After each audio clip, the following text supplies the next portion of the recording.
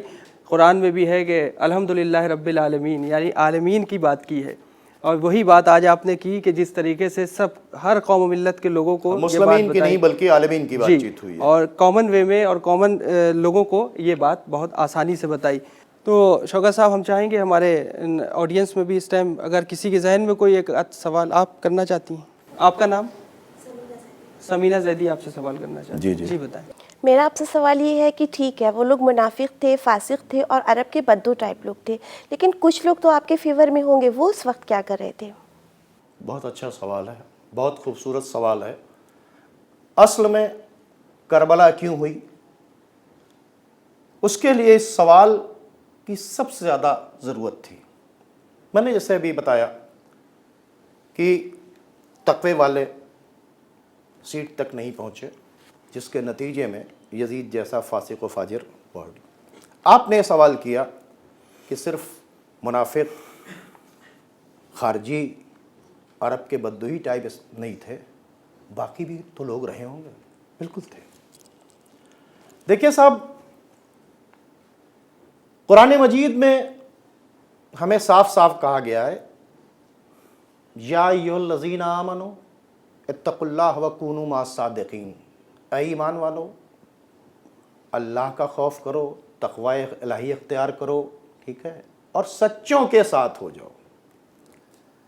تو اس کے مطلب سب سے پہلی بات چیت تھی کہ ہم کو سچوں کے ساتھ ہونا چاہیے.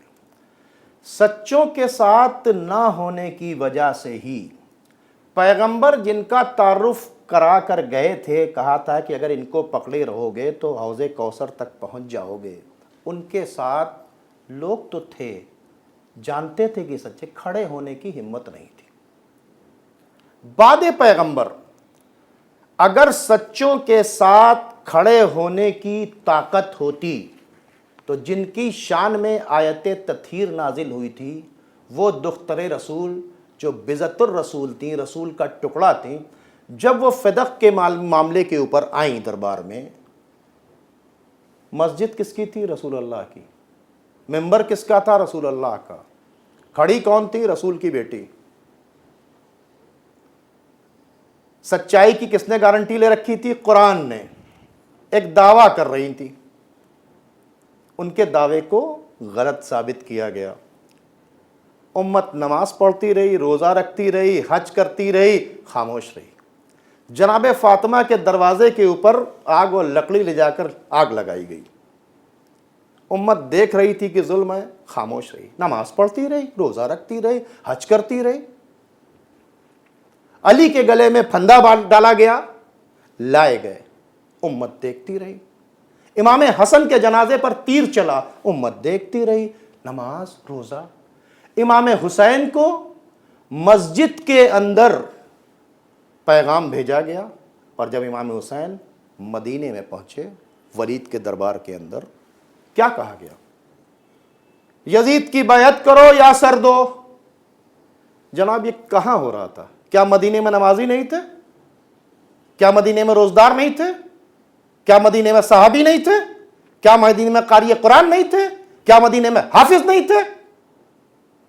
سب تھے. لیکن سچوں کے ساتھ کھڑے ہونے کی ہمت نہیں تھی.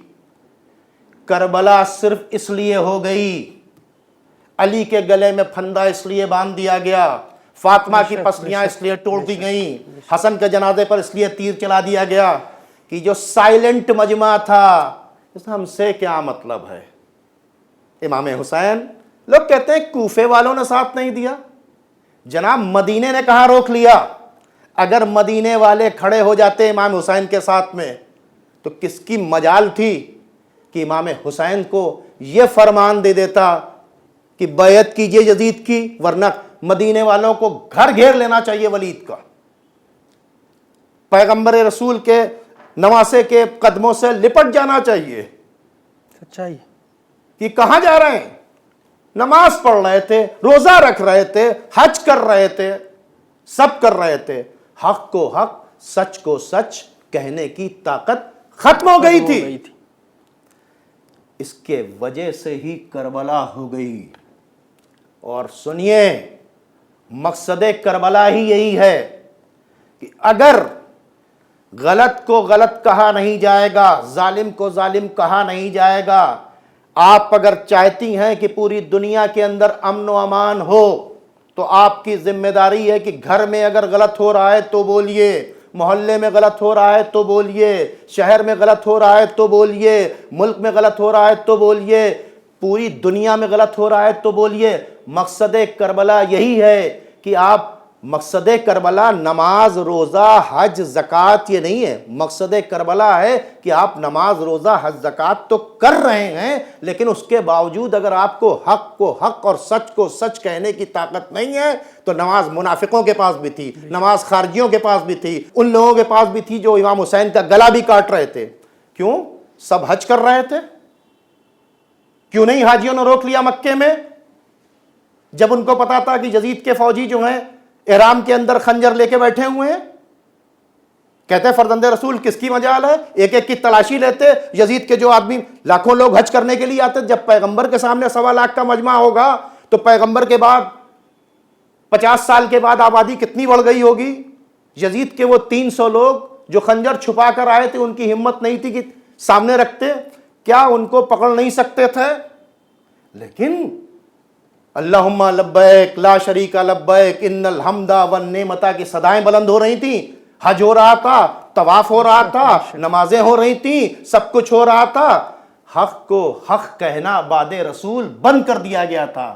اگر پہلے ہی دن حق کو حق کہنا شروع ہو گیا ہوتا تو 50 سال کے بعد کربلا نہیں ہوتی. مقصد کربلا یہ ہے کہ حق کہیے، سچ کہیے، حق کے لیے کھڑے ہوئیے. ظلم کے خلاف جتنی دیر سے اٹھیں گے اتنی زیادہ قربانیاں دینی پڑیں گی. یہی ہے مقصد کربلا.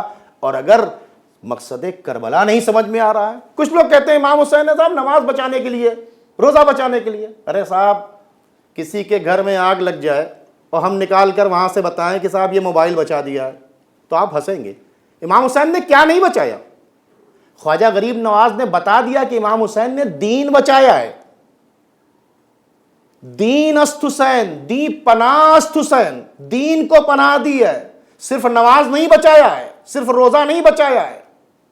اور امام حسین علیہ السلام نے اپنی قربانی سے ایک بہت بڑا پیغام دیا ہے کہ چاہے جتنی بڑی آرمی، جتنی بڑی فوج کیوں نہ ہو، تم تعداد میں کم ہو، لیکن اس کے باوجود بھی تم اتنا تو کر سکتے ہو کہ اس غلط آدمی کے ساتھ میں نہ کھڑے ہو.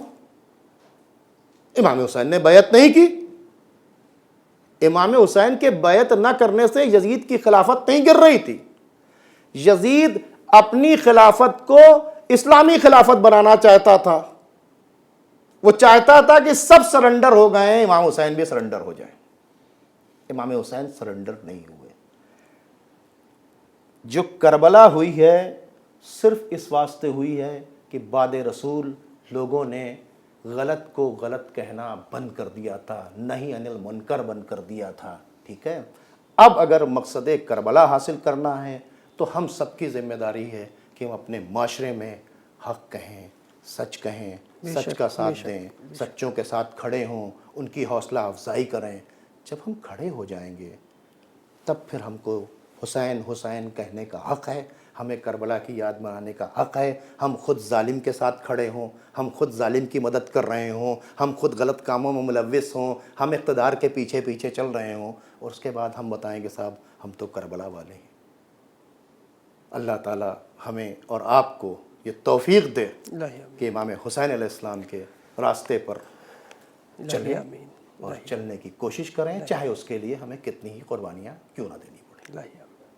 شوکت صاحب، آپ کا بہت بہت شکریہ کہ آپ ہمارے ساتھ رہے اس ایپیسوڈ میں. ہم اپنے آڈینس سے بھی بہت آڈینس کے بھی شکر گزار ہیں کہ آپ لوگ بھی ہمارے ساتھ بنے رہے.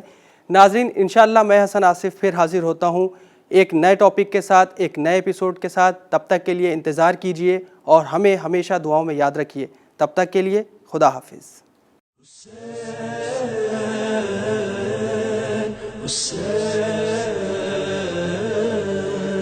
حسین